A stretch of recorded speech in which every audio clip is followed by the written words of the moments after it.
גרביים. אנחנו מתחילים בחימום, קצת ניטורים מצד לצד. נחזק לנו את הרגליים, נפתח לנו את התפיסה המרחבית, הולכים לקצה ועושים את זה שוב. חלפים. עוד פעם אחת. יפה, יש לנו משימה ראשונה. עושים את אותו דבר אחורה.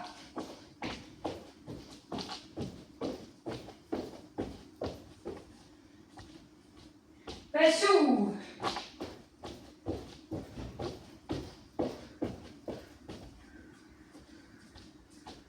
ושוב.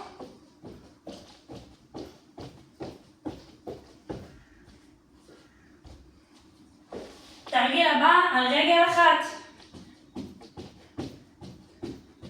ועל אותה רגל אחורה. זה לא פשוט, זה קצת מעמיס. אותו דבר, רגל שנייה.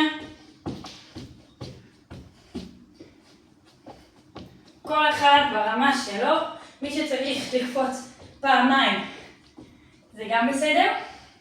סיימנו עם הניטורים, אנחנו עוברים לתרגילי חציית קו אמצע. אנחנו עוברים מצד אחד לצד השני.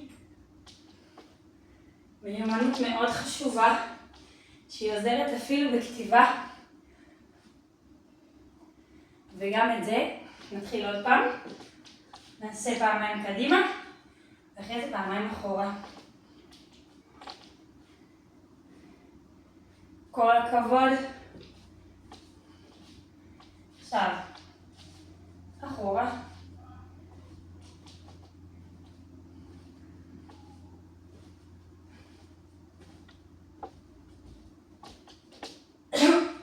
עוד פעם אחת.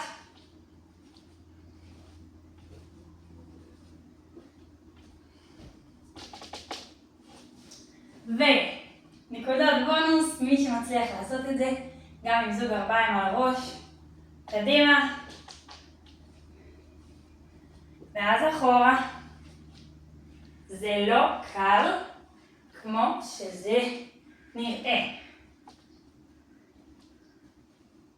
יופי, עוד פעם אחת.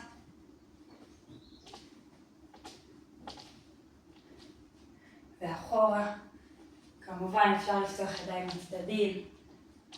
עובד גם על שיווי משקל, על מודעות לצד האחורי שלנו. יפה מאוד. עכשיו לשיווי משקל אנחנו עושים גם הליכה על החבל עצמו. כמה שפחות לגעת ברצפה, דמים שיש פה לבה רותחת ואסור לנו ליפול אליה. ואנחנו על חבל דק עומדים בין שני צוקים ומתחתנו תהום עם לבה רותחת. האם נצליח לעבור בבטחה?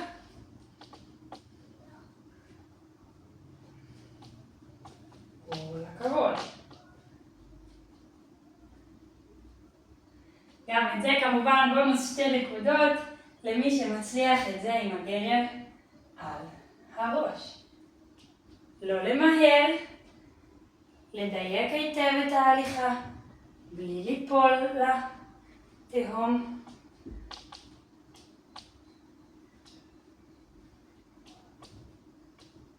יפה מאוד. פעם אחרונה, לסיום. מי מצליח להפיל את הגרב לידיים בלי שהן נופלות. כל הכבוד, אתם אלופים. תגידו לי איזה תרגיל היה הכי קשה, איזה תרגיל היה קל, ואם יש לו משהו שמעניין אתכם, אתם מוזמנים להגיד. בהצלחה!